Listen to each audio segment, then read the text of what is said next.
Halo pemirsa, selamat berjumpa kembali dengan saya Argo Pratomo Nugroho. Sekarang saya mencari dan menemui seorang advokat yang sedang naik daun.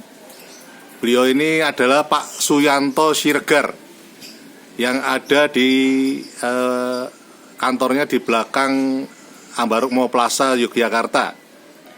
Pak Yanto Siregar ini kebetulan dia seorang penasehat Pradi Wonosari versi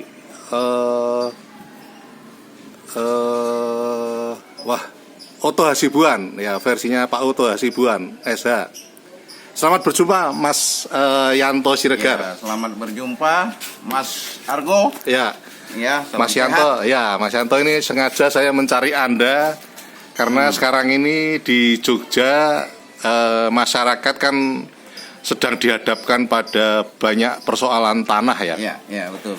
Dan di sana ada yang melibatkan pejabat maupun swasta. Ya.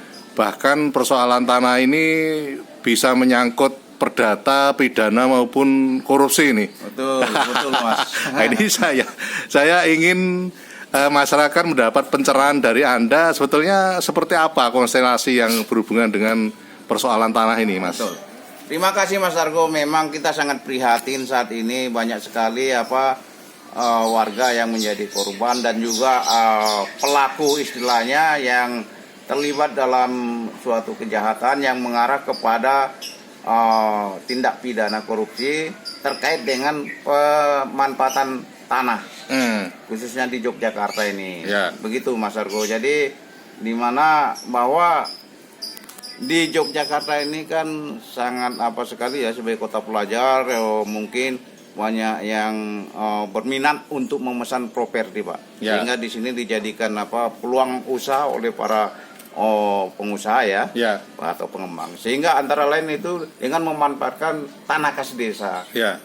Nah, kita ketahui kenapa tanah kas desa ini juga dapat membawa ke ranah korupsi akibat penyalahgunaannya. Ya karena di sini kita ketahui tanah kas desa itu adalah bagian daripada yang dikelola oleh desa ya, diserahkan oleh desa untuk dikelola dan hasilnya dimanfaatkan untuk kepentingan desa atau masuk kas desa, Pak. Jadi di sini keuangan desa itu bagian daripada, kalau kita mengacu undang-undang desa itu, pemerintahan desa itu bagian adalah pemerintahan terendah ya, yang di tingkat desa itu, sehingga keuangan desa bagian dari keuangan pemerintah desa atau keuangan negara, Pak. Ya. Nah, kenapa di sini perkara-perkara yang menyangkut dengan pemanfaatan tanah itu termasuk tanah kas desa tadi antara lain mengarah kepada tindak pidana korupsi karena di situ ada unsur kerugian negara, kerugian daerah tadi. Karena contohnya bahwa penggunaan tanah kas desa ini adalah dengan menyewa, Pak. Nah, dari uang sewa inilah kadang-kadang yang tidak secara benar, apakah itu dibayar atau juga kadang-kadang ya di situ, maaf ya kalau istilahnya itu ada KKN ya, korupsi atau nepotisme tadi, ternyata tidak juga sesuai pemanfaatannya. Di sini kan tadi ya, segala sesuatunya itu diatur oleh peraturan perundang-undangan, termasuk pemanfaatan lahan atau tanah kas desa tadi melalui dengan undang-undang desa, ada undang-undang keistimewaan, ada juga peraturan gubernur. Nah, gubernur sendiri di sini ya mempunyai undang-undang pokok agraria tentunya ya. Dan undang-undang tapi ada perbedaan, Pak. Kalau tadi Bapak bicara tadi Pak Argo tentang ranah perdata itu adalah hubungan antara pribadi, Pak. Tidak terkait dengan tanah yang milik negara misalnya. Artinya swasta ya. Swasta. Jadi di sini ada perbedaan. Kadang-kadang di sini masyarakat perlu kehati-hatian ketika dia akan membeli sesuatu properti atau perumahan yang terkait dengan lahan di atas tanah kas desa itu, bangunannya itu harus benar-benar meneliti terlebih dahulu, Pak. Mencari informasi yang benar melalui kelurahan setempat. Karena kita prihatin itu banyak korban-korban yang ternyata terjadi ya, itu sedang diproses di Pengadilan Tindak Pidana Korupsi Yogyakarta itu, baik pengembang maupun pihak lurah. pihak korbannya kesulitan untuk menagih, Pak. Ya. Menagih sebagai ya itu tadi berdalih investor karena dia membeli properti di situ berupa bangunan tempat tinggal yang memang itu tidak diizinkan ya. Ya. Nah, jadi Padahal awalnya sang konsumen itu awam-awam saja ya ketika mau ya, inilah, membeli rumah atau membeli tanah ya. Inilah fenomena masyarakat kita, Pak, karena melihat itu kan murah, Pak. Ya. Tanpa melihat apa latar belakangnya, lokasi yang sama mungkin di luar itu sangat mahal sekali. Ya. Tapi karena justru seharusnya kita wajib mencurigai kalau kenapa sesuatu itu murah. Dan ini berdampak menyeret juga pejabat-pejabat, Pak, sampai juga tingkat provinsi. Disinilah kita juga perlu semuanya itu nanti termasuk perundang-undangannya itu, peraturan perundang-undangannya dari tingkat undang-undang keistimewaan termasuk peraturan gubernur atau perdanya itu diperbarui, Pak, untuk menegaskan kembali. Nah, ini kan sebenarnya ini kan ya telah merugikan masyarakat ini, Ya. membawa korban. Karena ya undang-undang tadi itu juga ya kalau memang tumpang tindih seperti tadi, Pak, orang belum tentu bisa membedakan undang-undang agraria yang kepemilikan swasta pribadi dengan milik pemerintah, misalnya kas desa dalam hal ini. Ya. Nah, disinilah yang membuat juga masyarakat dirugikan, begitu, Pak. Ini kewajiban kami, Pak, termasuk betul. advokat untuk melakukan penyuluhan atau sosialisasi, Ya. bagian daripada penegak hukum, gitu, Pak. Okay. Terima kasih. Ya. Terakhir Mas Yanto, Anda itu nama Jawa tapi ada Bataknya juga Sirgar ya. Nah, ini bagus sekali menurut saya, itu keindonesiaan kan seperti itu. Artinya Anda kan saya tahu juga pegang beberapa konsumen, betul, bahkan puluhan saya dengar yang jadi korban permainan persoalan beli tanah itu ya. Artinya betul. Klien Anda kan konsumen. Betul, konsumen dari suatu pengembang apartemen.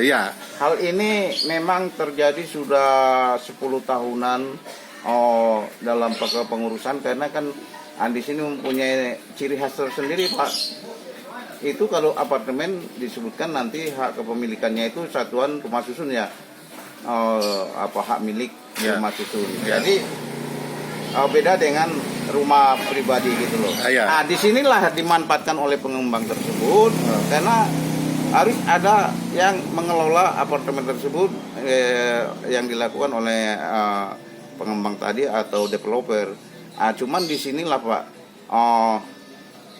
kita sangat juga sayangkan karena pengawasan yang lemah barangkali, Pak, ya. Karena di situ itu kan juga terstruktur. Bagaimana ini proses ini juga bisa terjadi? Ya di sini kan pengembang-pengembang ini bisa bekerja sama dengan lembaga keuangan atau bank, padahal sudah menerima uang daripada konsumen. Untuk membangun itu kan seharusnya sudah ada hitungannya, Pak. Ternyata kan masih pinjam dan ngemplang, sehingga diambil alih dan kemudian tidak bertanggung jawab. Disinilah yang kita prihatinkan sekali lagi, dan tadi supaya juga menjadi perhatian bagi warga masyarakat umumnya di kota Yogyakarta khususnya ya. Dan itu tadi ada satu hal tadi ada terkait dengan tanah itu. Kenapa mengarah kepada tipikor? Karena di situ ada unsur kerugian. Jadi kalau tipikor ini kan ada kerugian keuangan negara dan berkaitan dengan pejabat negara, Pak. Ada di situ juga mungkin gratifikasi karena di situ pengurusan perizinannya benar tidak. Ada juga melalui istilahnya menyalahgunakan kewenangan, ya kan? Menguntungkan diri sendiri. Ini kan tidak mungkin kan? Kenapa bisa jadi mungkin? Ini tidak boleh untuk dibangun rumah tempat tinggal, kenapa boleh? Kenapa belum izinnya keluar? Ini sudah dibangun, didiamkan. Bisa gitu ya? Bisa. Kenyataannya menimbulkan kerugian. Jadi di sini ada dua hal tadi. Kerugian itu apakah kerugian ini? Karena di Jogja ini kan daerah istimewa, memang di sini ada keraton, ada juga gubernur tadi ya, yang notabene juga seorang raja. Di sini ya. memang ya mau tidak mau kan secara sistem apanya itu ya tunduk kepada keistimewaan itu tadi. Ya. Oke Pak Yanto, Ya, lain kali saya akan datang lagi nih karena Betul, terima saya kasih, tahu Pak Argo. ya Anda masih sibuk sekali nih Iya. menghadapi klien-klien Anda Pokoknya ini. semangat kita Iya. ini membela para korban-korban ini Pak. Oke. Kalau sekarang viralnya mafia tanah Iya. dan itu Presiden Jokowi juga istilahnya sudah membentuk satgasnya dan Iya. itu beliau juga memang sangat Concern, ya. concern untuk komitmen lah membela korban-korban warga ini yang diduga daripada korban mafia tanah tadi. Ya. Oke. Terima kasih Pak Yanto. Terima kasih, Pak. Ya. Ya. Nah pemirsa, akhirnya saya Argo Pratomo Nugroho terima kasih atas perhatian Anda. Sampai jumpa.